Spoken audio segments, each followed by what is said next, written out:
Welcome to Talk Purpose and Truth with Eden and Kim, shifting you into higher consciousness, the show that elevates, uplifts, and encourages listeners to grow, heal, awaken, and evolve. Eden and Kim include bold topics, special interviews with inspiring guests, intuitive readings, channeled messages from beyond, including celebrities, hot topics to expand your awareness, and time for questions from the audience. Tune in for unprecedented truth, authenticity, on-purpose discussions, and magical moments. Have her. So Brande Roderick, I have watched her for years on Baywatch, on Celebrity Apprentice, on numerous TV shows and other media. She was a Playmate a long time ago. She probably doesn't even remember, but I was co-producing a show that never made it, but we were trying to work with her as host. So I was in communication with her years ago for that. And so luckily, via social media and mutual friends, Brad Arneson, who always connects us with great people, we were able to communicate with her and get her to say yes. So we're excited. She's done a lot of amazing entrepreneur things as well and written a book called Bounce, Don't Break, which was a bestseller. And we're just excited to have you. So welcome, Brande. Thank you. Thanks for having us. Thanks for being here. So I want to know, how has it been? How did you begin working as an actor and a model? Well, I started back, we're going way back. Okay. When I was a kid, I used to do like little plays and stuff for all the parents in the neighborhood, and all the kids. We put on little performances, and through high school and junior high, I was in drama and all that stuff. And when I turned 21, when I was going to college, I minored in theater and was doing, different things in San Francisco near where I lived, different independent films and TV shows like Nash Bridges and all kinds of stuff. But I went as far as I could. I basically said, if I don't move to Hollywood, this is never going to happen. I'm not getting any younger. So packed up a U-Haul and moved to La La Land with no car, nothing, just a U-Haul. Yeah. And started from there and just, started from scratch. Wow. And then from there, you worked on the shows I mentioned. Did I miss anything? No. My very first show, I think, was 90210, was my first booking. Oh, that's so cool. Back then, I was photo double stand-in for Tori. Oh, well, what if we worked on that set? I know. I don't even know. That's so funny. Because my Tori, so that would have been interesting. I know. That's like my all-time favorite show. I was looking for which episodes you were on. You were on one episode. Is that what it was? On 90210, yeah. There was one episode. Were you? I can't. Am I right? With like a waitress in the Peach Pit? Is that what it was? No, I was. Do you remember? It was when Tori and Vanessa had their store. Okay, yeah. And I was a customer in the clothing store, and I can't remember. I think they got in a fight and they weren't helping me, and I was. I remember that. I don't know, something like that. That's crazy, and it's on reruns all the time. So yeah. I'm sure some of the audience have seen it. And then you did Baywatch, and didn't you do the Surreal Life? Mm-hmm. Yeah, I remember that with Vince Neil. You know, it's so funny because that was actually the very first ever celebrity reality show. And now look how there's a million, right? And that was the very first one. I got to be a part of, the first ever. How cool. Yeah. I remember watching that. Yeah, we had Corey Feldman, Vince Neil, MC Hammer, Emmanuel Lewis. It was fun. It was a fun group. We just had Susie, which was Corey Feldman's ex, on like 3 episodes ago. Well, she I don't know. Got married on the show. And I'm actually going to do her show in a couple weeks. But I love it. Yeah, I love her. Small world. That's so funny. And then also you were a Playmate, and didn't you date Hugh Hefner? Mm-hmm. I did for 2 years. Yeah. What was that like? I used to go to the Playboy parties. We probably saw each other back then. Well, what was that like? I was lucky enough to be a part of the era when it was just the best time to be a Playmate, because back then, if it was the time when you were going to the parties, the 98 to 2000, 2001, back then we didn't have, the TMZs and the camera phones and all this crazy stuff. So you were able to just go to the mansion and be free and not have to worry about it being, splattered all over every news station. So we had, Leonardo DiCaprio, George Clooney, Jim Carrey, Cameron Diaz, everybody was at these parties and everyone just could have fun, let loose, have a good time, and not have to worry about, it being on social media. We didn't have social media back then. Mm-hmm. So, so much fun. We just had the best of. Right. You got a lot of cool stories for your kids. Yeah. I know. I tell my daughters these things and they're like, Mom, that was so amazing. Like my older daughter wants to be an actor or is an actor. So yeah. So she loves hearing all that stuff. Yeah. You were also on Baywatch. Was that Baywatch Hawaii? In Hawaii? I was lucky enough to shoot when we were shooting in Hawaii, so I got to live in. Oh wow! Okay, best job I've ever had. Yeah, I bet. We had Jeremy Jackson on the show like over a year ago. Did you work with him? Yeah, because Jeremy and I did the movie together. They did a Baywatch Hawaiian wedding movie on Fox after we were done shooting the show. So he was on that with us and got to work with him there. And then we've stayed friends ever since. But yeah, he's so sweet. We love him. Yeah. Yep, he really is. And another sweet guy I got to work with, of course, is Jason Momoa. So that's a lot of fun, having, him as a kind of a little brother. I think he's, well, should I say it? It's probably not nice. I thought he was very cute when he was younger. Yeah. Oh, a lot of people think he's very cute now. I know. I'm the opposite. Yeah. No, he's got that little, well, he used to have that sweet little, like Elvis face, like a little cute, sweet guy. Now he's like tough and rugged and handsome. Yeah. It's different. Well, now we know your type, Eden. Likes the baby face. Yeah. So from being on Celebrity Apprentice, I feel like you stood out just as so graceful and so driven and determined on that show. And I know that you are quite an entrepreneur. So what do you feel like you learned from being on that show, or what did it bring out in you? One thing I definitely learned, we had to do all these tasks in basically one day, sometimes two. But the amount of things that you can accomplish in a day, I mean, it's unbelievable. Like I never would have thought before I did that show that you can accomplish so much in 15 hours.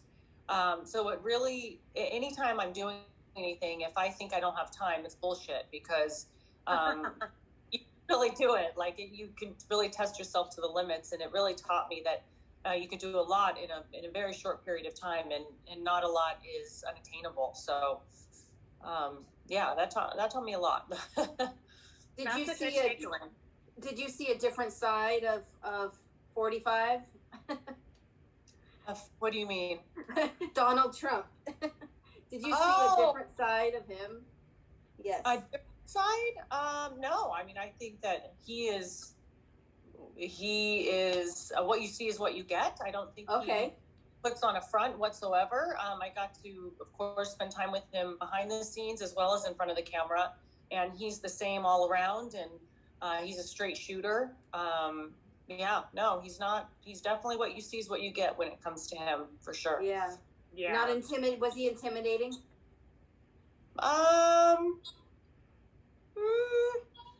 I mean, the only time that you'd feel probably intimidated is when you're in the boardroom and you don't know if you're getting fired, I guess.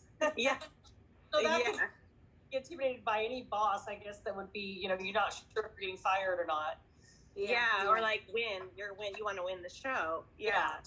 Yeah. Yeah. With the time thing, I love that you took that away from that, because Deepak Chopra talks about that, how we all have this concept, not all of us, but we choose to, a lot of humans choose to have this concept of not enough time, and it's become a paradigm.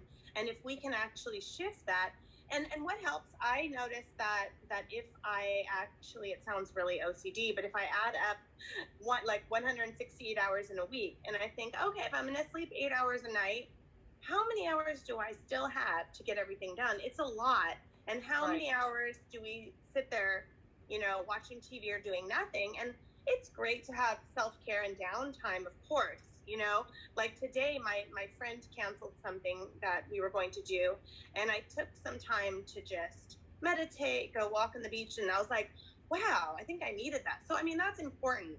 But I think that we all need to question what our concept of time is. Oh yeah, like whenever someone tells me, "Oh, I don't have any time," or "I can't do that because I don't have time," it's like, no, you choose to not do that. Just like I choose, if I can't say I don't have time to work out. No, I just choose to watch The Voice instead of work out. It's like that's my choice. It's right. Say I don't have time. Like we're always doing something that's more important than that thing is. So it's really about what's important to you. So I don't believe it when people say I don't have time, because you do. You could just change it else. Yeah, absolutely. And speaking of time, you found time to write a book, Bounce and Break, and it immensely helps people bounce. Oh, sorry, I read it wrong. Bounce, don't break, and it helps people who, I guess, you're walking the walk or walking the talk, and you give examples of that for confidence, to build confidence and make women more strong. Tell us more about the book. Yeah, I wrote it just, I was kind of looked up to kind of like a mama bear, the mother hen of the Playmates. So a lot of them would ask me for advice, and I just thought, you know what, I'm going to just put down my experiences on paper and try to help anybody I can with my with my mistakes maybe, and with my accomplishments, to try to explain what I did, and maybe people can avoid some of my mistakes, or, maybe kind of follow it, maybe some advice that maybe worked for me. So yeah, it's about life, love, and success, and little things you can do, like thinking outside the box when it comes to your career or anything really. I mean, could go with anything in life, but thinking outside the box is something I do a lot. I try to do things that others won't do, and letting people know it's okay to do that. Mm-hmm. What is something now that you feel like maybe a challenge you've gone through, and how you stayed resilient or came out of it? Divorce. That's not, too recent, but we're talking 5-6 years. You have this dream that you're going to have this perfect family and a husband and kids, and then that gets shattered, and you have to get back up and create a new dream. So I've been now creating my new dream this past 5 years, and it's different, but it's still a dream. It's still new, and I think that when you just have to get back up and figure out what that new idea and new dream is for you, and just head out there and go get it. Really, and just change your mindset. It's just going to be different. Right. And so how is I know you're a mom, how is your life now? Like, what is the new dream? The new dream is really setting a great example for my kids, helping them to grow to be the best possible little men that they can be, and doing that by helping and guiding them, but also by showing by example, and trying to live our best lives together in every moment, enjoying it, instead of sitting on the porch watching the kids with my husband, now it's like, oh, now I'm there interacting and being with my kids, and not sitting back and watching them, but actually being a part of their lives, and just enjoying every moment, that I have with them. Yeah, I think that's one thing you can get out of something like going through a divorce. You learn how to be, or what's important. You learn how to be more present. Exactly. Not take time and love and relationships for granted. Mm-hmm. Yeah, it's because when you're in a relationship where, let's say, it's not super healthy, you're kind of fixated on that, and spending time with, or even if you're not, you're spending time with that partner, and maybe you're talking with each other, not so much with your children, right? You're so much involved in your spouse, let's say, and not as much with your children. So now my kids get 100% of my time, and I get to really enjoy it and be in the moment with them. Oh, how old are they?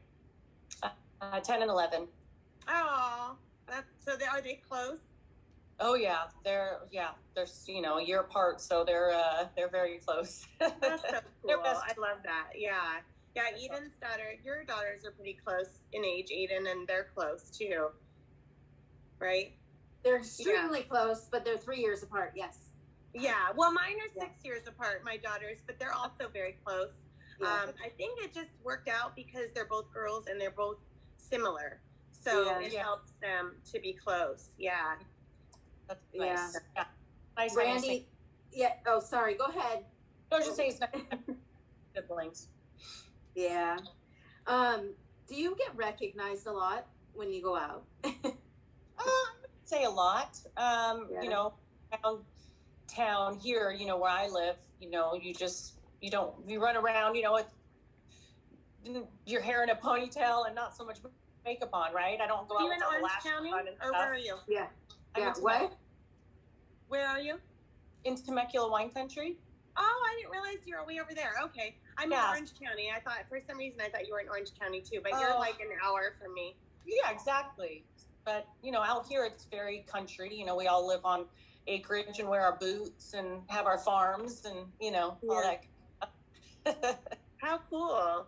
Yeah, that sounds, I'd love to live like that. And then what do you do in your downtime? Well, you kind of already talked about that. And what do you do for self-care? Downtime, right? We don't really have a lot of downtime, right? Well, I out here I have Airbnbs, so I run those, which takes up a lot of time. So I am, a handyman, a landscaper, a cleaner, this or that. So there's a lot. I've got four Airbnbs that I manage, and then I have. Right now we're in harvest. I have a vineyard, so we just finished crushing all. We're done with all my vineyard, crushing the grapes. So, and then I'm also still doing, movies and TV stuff. So out doing that. I just got back from New Mexico a couple weeks ago to do a film. Oh, cool. Yeah. Can you talk about that? Yeah. Yeah. That was called 213. It's like a thriller, I guess. I don't know if it'd be considered a horror film, but it's a thriller. It does have creatures, so I don't know. Thriller, genre. Cool. Yeah, so that one just got finished. And then we have another one finishing up called A Killer Toast, which is a murder mystery, which is going to be a lot of fun. That one's coming out very soon, and that has Vivica Fox and Michael Pare. Great cast, a lot of fun to work on. Is that a Lifetime or Hallmark? I don't know what I should know. I don't know yet. I don't know where that's going to be shown. It's going to stream somewhere. Okay. Yeah. That's called Post. It's a murder mystery. Eden's pitching it for you. There you go. Yeah. Putting it out there. And are you part of? Is there still going to be a Baywatch documentary? Yeah. They're. I just sent them actually another tape. They wanted a tape from a TV show I did back in the day with Regis Philbin. But anyway, they're editing now, so it should be done soon. Yeah, I think they started. Did they start that before COVID? I think. Yep. Yeah. Okay. Yeah. That'll be interesting. And you talked about the Airbnbs. So are they also in Temecula? Yeah. Mm-hmm. Okay. And then you have the vineyards. Well, you have a full life. Yeah. You wait. The way you describe your life, you sound like a Hallmark movie. Well, maybe I should write it. Right? But you sound balanced and happy. Thank you. Yeah, I am. Yeah, I do. I am happy. So, Okay. so I am a confidence coach. That's one of the things that I do. And I get a lot of women that struggle with that. So what would you say, because I look at you as someone very confident, what would you say are a few tips you'd give to other women asking you about how do you become confident? Well, maybe taking something about yourself that you like, that makes you feel good, and accentuating that. Yeah, I mean, I just take whatever that favorite thing is about yourself and focus on that. Don't focus on any of the negative stuff, because that'll drive you crazy, right? I had just recently I was talking to some girl, and she was like, isn't it funny how, like you have one mirror that makes you look a certain way, then you go somewhere else and it looks different, whatever.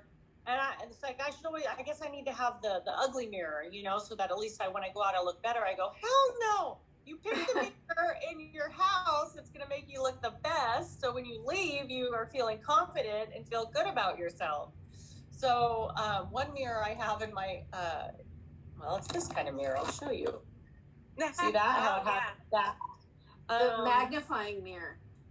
It has the pretty light so that you feel pretty when you're looking at it, because it's got the soft light so that you feel more confident when you leave. If you have shitty lighting in your bathroom, you're always gonna be like, oh, look at this, and you're gonna leave the house not feeling good. So make sure you have pretty lighting and mirrors in your bathroom when you're getting ready, so you can feel your best when you leave. And always do yourself up. Like, don't just say, oh, I'm just going to the store, so I'm just going to throw on these old sweats. Make yourself feel pretty. Like, whatever makes you feel good when you leave the house, put that on. Make yourself up. It doesn't matter, even if you're not going to see anyone. Yeah, it does affect how you feel, I feel. If you're not going to leave the house, put on some makeup, make it feel pretty. Yeah. Although it's funny, I remember interviewing Terry Nunn from Berlin, and when you see her perform, she's still got it, and she looks fabulous, and she still looks great. But when I interviewed her about confidence and about how she looks, she said her favorite thing to do is to drop her daughter off wearing no makeup, sunglasses, sweats, and her hair just kind of whatever, because she always has to be done up. And so when she gets a chance to not be, she likes it. Oh, I get that 100%. Yeah. But, most people don't have that life, right? Right. It's the opposite. So if you're normally at home, like, then it makes you good to do that, right? Yeah, absolutely. Do whatever is going to make you feel better. And I think people get in a habit of, well, that's just how I've always been. And I remember my mom had been in kind of a habit a while back where she was kind of dressing just blah and not doing the extra. And we went to a seminar together, and it was about bringing out your feminine energy and your femininity. And she's like, I'm going to do that. And she went and bought more skirts. She started putting on a little more like lipstick and blush. And she admitted, she's like, I feel better and different now, So yeah, that'll do it. Yeah. Kim, I remember you doing that too. You told me a while ago that you will put on makeup every day, no matter what. Oh, it was Teddy. So he was knocking at my door. Can you see my little baby? Yeah. Oh, cute. He's 9 months old. He was knocking at the door. I was like, who's knocking at my door? Yeah.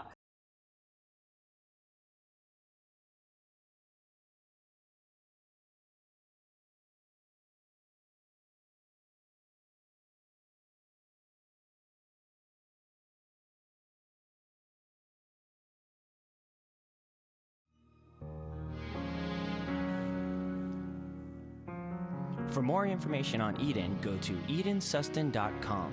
For more information on Kim, go to kimlifecoach.com. Make sure to follow them on Instagram,